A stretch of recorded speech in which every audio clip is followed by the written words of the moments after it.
डीवाईजी news से विजेंद्र राणा। आज हम मौजूद हैं कलेक्ट्रेट पर। आज हमारे साथ में ऐसी शख्सियत मौजूद है जिन्होंने शहद के क्षेत्र में एक छोटा सा काम शुरू करके और बागपत जनपद में ही नहीं, प्रदेश में नहीं, देश विदेश में ख्याति प्राप्त की है।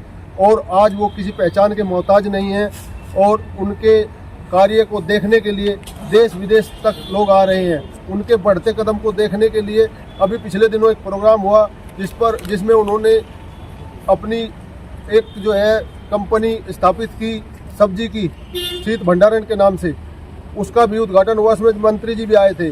आज उनसे मुलाकात करते हैं और जानकारी लेते हैं उन्होंने कैसे इस उपलब्धि को पाया है, उनका नाम जानते हैं। सर, आपका नाम? मैं जयदेव सिंह, उप सभापति रामवाला शुगर मिल, थोड़ा जोर से बोलो। और ambrosia natural product India private limited करके मेरी कंपनी है, उसका मैं चेयरमैन हूँ। हम लोग किसानों के साथ जुड़े हुए हैं और जनपद बागपत में नहीं, पूरे प्रदेश में किसानों के साथ काम कर रहे हैं। और पिछले 20 सालों से किसानों को कैसे आमदनी दोगुनी हो उस पर हम कार्य कर रहे हैं। इसी संदर्भ में अभी हमने जनपद बागपत में एक नई IQF यूनिट का उद्घाटन किया है और वो नई IQF यूनिट किसानों के लिए एक वरदान साबित हो रही है। ये यूनिट किसानों को उनकी जो उन्नतशील फसलें हैं, जैसे स्ट्रॉबेरी है, आपका यहाँ पे अमेरिकन स्वीट कॉर्न है और अन्य फसलें हैं जो गन्ने के साथ साथ भी किसान पैदा कर सकता है। हमारा फोकस उस पे है कि किसानों को उन फसलों के लिए प्रेरित किया जाए और किसानों की आमदनी बढ़ाई जाए। इसी संदर्भ में हम रामवाला शुगर मिल के जो किसान हैं उनको भी प्रयासरत हैं कि वो गन्ने की अच्छे से अच्छी किस्म उगाए, साथ साथ जो है वेजिटेबल भी उगाए ताकि उसकी आमदनी दोगुनी हो सके। मधुमक्खी पालन का आपने बिजनेस शुरू किया और मधुमक्खी पालन के लिए आपने 4 डिब्बे रखने के बाद आपने अपना कार्य शुरू किया। यहाँ तक पहुँचने के लिए आप थोड़ा सा प्रकाश डालें, क्या क्या संघर्ष और क्या क्या कठिनाई आई और किस प्रकार आपने उनको हल करने की कोशिश की? कोई भी व्यापार करते हैं तो संघर्ष तो है, संघर्ष के बिना आदमी आगे नहीं बढ़ता और संघर्षशील हर व्यक्ति को रहना चाहिए, चाहे वो किसान हो, व्यापारी हो। संघर्ष हर क्षेत्र में है। हमें अपने कार्य को, किसी कार्य को लेके चलते हैं तो उसमें परेशानी भी आती हैं। तो परेशानियों को आप यदि हंसते हंसते परेशानियों के साथ व्यवहार करोगे तो आप आगे बढ़ते चल जाओगे।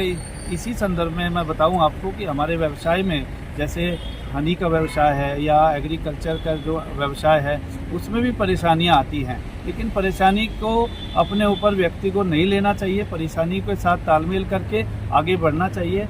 और मैं आपको बताऊं कि मधुमक्खी पालन हमने जब शुरू किया था एक बहुत ही छोटे व्यवसाय के रूप में किया था और हमने उसको एक बड़े विजन के साथ प्रदेश में नहीं पूरे देश में किसानों को जोड़ा, उनको ट्रेनिंग दी, उनके लिए प्रशिक्षण की सुविधा दी और फिर उनको व्यवसाय से जोड़ा। व्यवसाय से जोड़ने के बाद उनको मार्केटिंग की समस्या आई, मार्केटिंग की समस्या को भी हमने समाधान किया और अपने यहाँ बागपत में हमने एक्सपोर्ट की यूनिट स्थापित की, जिससे किसानों का, पूरे देश से किसानों का माल बागपत ज़िले में आता है और यहाँ से पूरे देश का माल विदेशों में जाता है और विदेशी मुद्रा आती है, जिससे हमें भी फ़ायदा होता है, हमारे किसान को भी फ़ायदा होता है।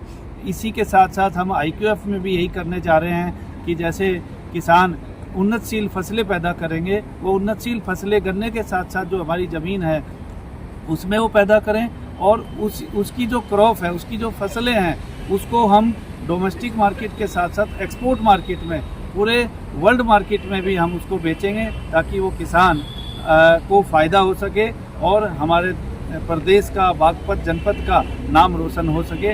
हम इसी कार्य को लेके आगे बढ़ रहे हैं और आने वाले समय में और नई नई चीज़ें लाएंगे, किसानों को विकसित करेंगे और अपने जनपद बागपत को आगे बढ़ाएंगे। बहुत अच्छी जानकारी जयदेव जी ने दी है। उन्होंने बताया कि किस प्रकार संघर्ष करके हमने यहाँ तक पहुँचने का काम किया है और किस प्रकार किसानों को लाभान्वित करेंगे, किस प्रकार किसानों की आमदनी बढ़ाई जाएगी और किसानों को उत्पादक बनाने के साथ साथ एक बिजनेसमैन बनाया जाएगा और परंपरागत खेती को छोड़कर जो खेती लगातार कर रहे हैं पीढ़ी दर पीढ़ी, उसको छोड़कर आधुनिक खेती की तरफ किस प्रकार अग्रसर होंगे उसके लिए भी हम प्रयासरत हैं। धन्यवाद।